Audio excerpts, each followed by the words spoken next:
अडानी साहब का जब एफपीओ आने वाला था उस समय मैंने आपको एक बात कही थी।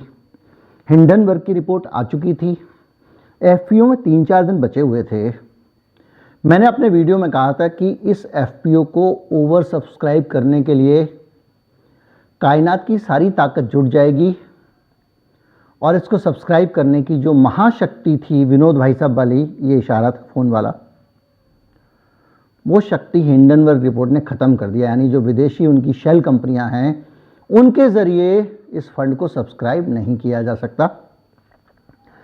फिर एक रिपोर्ट आई कि कुछ विदेशी कंपनियों ने इसमें पैसा लगा के इसको बचाने की कोशिश की थी, लेकिन मैंने ये कहा था कि इसको बचाने के लिए बहुत सारी कोशिश हो रही है और मुकेश अंबानी समेत कई लोग इसमें इन्वेस्ट कर सकते हैं। सबसे कहा जा रहा है कि इस फंड में पैसे लगा दो, आपको याद होगा। और ये भी आपको बताया था कि ये पैसा जब सब्सक्राइब हो गया था तो बताया था कि ये पैसा जो है वो किस तरह से इमरजेंसी से आया होगा। ये बहुत साफ मैंने आपको बताया था क्योंकि ऐसा मुझे लगता था। अब एक नया डेवलपमेंट हुआ है, इसको लेकर सवाल उठ गया है, ऑफिशियली सवाल उठा है, रिकॉर्ड पे उठा है। वो सवाल क्या है, कौन सा मैनेजमेंट था, कौन सा खेल था जो लोग मानकर चल रहे हैं और सवाल उठा रहे हैं, इसी पे बात करेंगे। कहीं मत जाइए, चैनल को सब्सक्राइब कर लीजिए।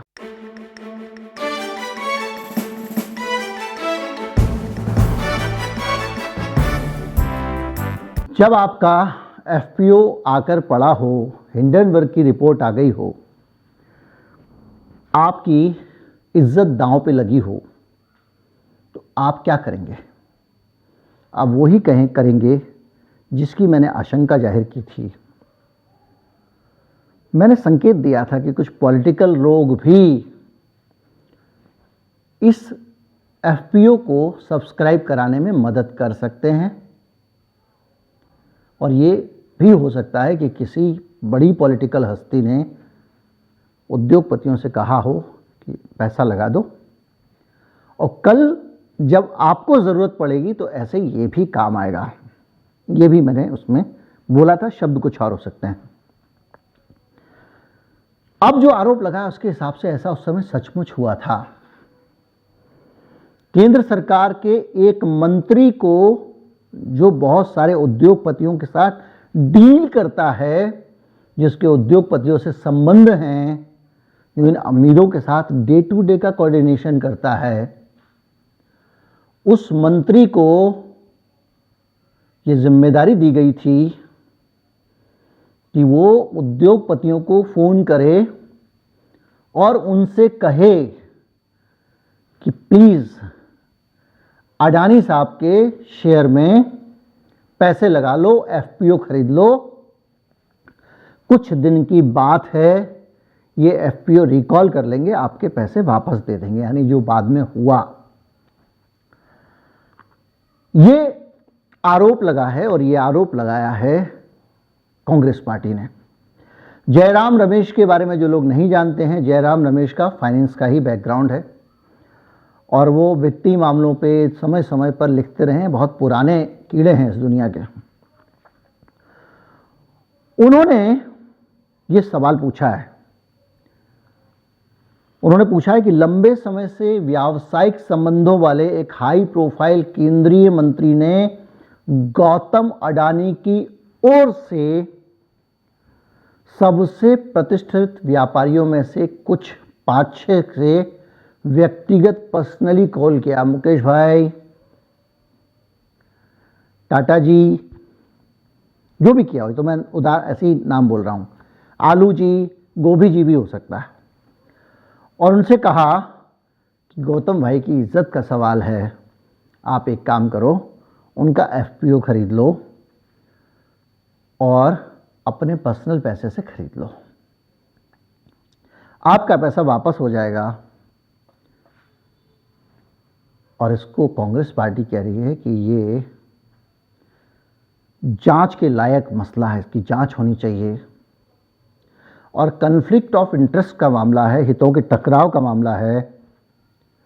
और उन्होंने मोदी जी से पूछा है कि ये जो मंत्री फ़ोन कर रहा था, क्या इसने आपसे पूछ के फ़ोन किया था या आपके कहने पर किया था? देखिए, कोई नेता जब ये बात कहता है तो उसकी दो वजह हो सकती हैं। एक तो वो हवा में कुछ बोल रहा हो। आमतौर पे हवा में इस रिजीम में नेता नहीं बोलते हैं, क्योंकि तुरंत मानहानि हो जाए। राहुल गांधी के ऊपर संसद में जो हुआ उस पर प्रिविलेज का मुकदमा कर दिया कि आपने जो बोला गलत बोला। कार्रवाई से उसके शब्द, सारे भाषण के हिस्से निकाल दिए गए और वो सब हिस्से निकाले गए जिसमें मोदी अडानी शब्द था। तो ये दौर अलग है, बीबीसी पे रेड हो सकती है। तो कोई भी आदमी सोच समझ के बोलता है, ऐसी उम्मीद की जाती है जयराम रमेश से भी कि उनके पास कुछ आधार होगा। आधार बहुत सारे हो सकते हैं। व्यक्तिगत तौर पे किसी उद्योगपति ने जयराम रमेश को कहा हो, क्योंकि कांग्रेस पार्टी वाले भी तो संबंध में रहते हैं उनके, ये कोई ऐसे साधु सन्यासी थोड़ी हैं, ये जैसी ही दोनों पार्टियां। तो हो सकता है किसी ने इनसे कहा हो कि बॉस मेरे पास ऐसे ऐसे फ़ोन आया था, ये आया था, फलां का आया था। या हो सकता है कोई रिकॉर्डिंग हो, किसी ने रिकॉर्ड कर लिया। आजकल तो फ़ोन में अपने आप रिकॉर्डिंग हो जाती है। तो जयराम रमेश जो है वो ये आरोप लगा रहे हैं और वो सीधे प्रधानमंत्री से कह रहे हैं, ये बताओ क्या हुआ। और इसके अलावा फैमिली ऑफिसेस को भी इंडस्ट्रियलिस्ट के फ़ोन किया गया था और जयराम रमेश ने पूछा कि अडानी के एफपीओ को उभारने के लिए दबाव डालने वाले फैमिली ऑफिसेस ने आश्वासन दिया कि केवल गौतम अडानी की इज्जत को, प्रतिष्ठा को, शान को, नाक को बचाने के लिए ये पैसा मांगा जा रहा है। एफपीओ बाद में हम रद्द कर देंगे, बस आप पैसे दे दो। और ये जानकारी अधिकांश निवेशकों को नहीं दी गई और जिन लोगों ने पैसा लगाया था आस के साथ में उनको नुकसान हुआ। और ये जो इन्वेस्टर थे एफपीओ के, उनके साथ धोखाधड़ी नहीं है क्या? ये सब सवाल जयराम रमेश ने पूछे। और इसका मतलब ये हुआ कि वो कहना ये चाह रहे हैं, पूछ सवाल रहे हैं, लेकिन संदेश जो दे रहे हैं वो उनका संदेश यही है कि मोदी जी के कहने पे किसी एक मंत्री की ड्यूटी लगाई गई जो इन सारे के सारे बड़े बड़े लोगों से डील करता है। और उस डील करने वाले मंत्री ने इनको फ़ोन करके कहा कि देखो भाई, अडानी जी की इज्जत का सवाल है, इंडियन रिपोर्ट आ गई है, सब कुछ आ गया है, और अगर एफपीओ सब्सक्राइब नहीं हुआ तो बहुत बेइज्जती होगी, इसलिए आप उसको सब्सक्राइब करा दो, आप कुछ पैसा लगा दो, 2 दिन बाद आपका पैसा वापस मिल जाएगा, मैं आपको बोल रहा हूँ। और उसके बाद ये जानते हुए कुछ उद्योगपतियों ने कि ये मंत्री तो फ़ोन कर रहा है, तो एक तो मंत्री इंपॉर्टेंट है ही, और ये जानते हुए भी कि ये मंत्री फ़ोन कर रहा है मतलब सरकार कर रही है, मतलब मोदी जी की तरफ से कमिटमेंट है, पैसा आ जाएगा, और इस तरह से उनका एफपीओ ओवर सब्सक्राइब हुआ। ऐसा दावा जयराम रमेश की ये जो सवालात हैं उनसे निकल के आ रहा है। दावा ये भी आया था कि कुछ विदेशी फंड थे, उन्होंने इसको खरीदा था, उन्होंने इसको ओवर सब्सक्राइब किया था, वो भी कुछ खबर आई थी। जो भी है, लेकिन इस सब के बीच में एक स्वर ये निकल के आता है कि भैया, इस देश में सब लोग समान नहीं है क्या? संविधान तो सबको समान अधिकार देता है। कुछ लोग अगर सत्ता के नज़दीक हैं तो क्या वो इतने शक्तिशाली हैं कि पूरा सिस्टम उनके लिए काम करेगा? और ये बात भी सही है कि जिस आदमी का मार्केट रेट से ज़्यादा रेट पे शेयर एफपीओ में बिक रहा था, उसका लोगों ने सस्ता मार्केट से ना उठा के महंगा एफपीओ से शेयर खरीदा, तो ऐसे ही तो नहीं खरीद लिया होगा ना। मैं कहूं कि साहब मेरी इज्जत बचा लो, मैं 100 रुपए में बेच रहा हूं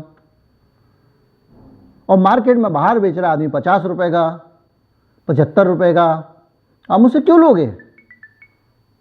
क्यों लोगे आप? कोई कारण है?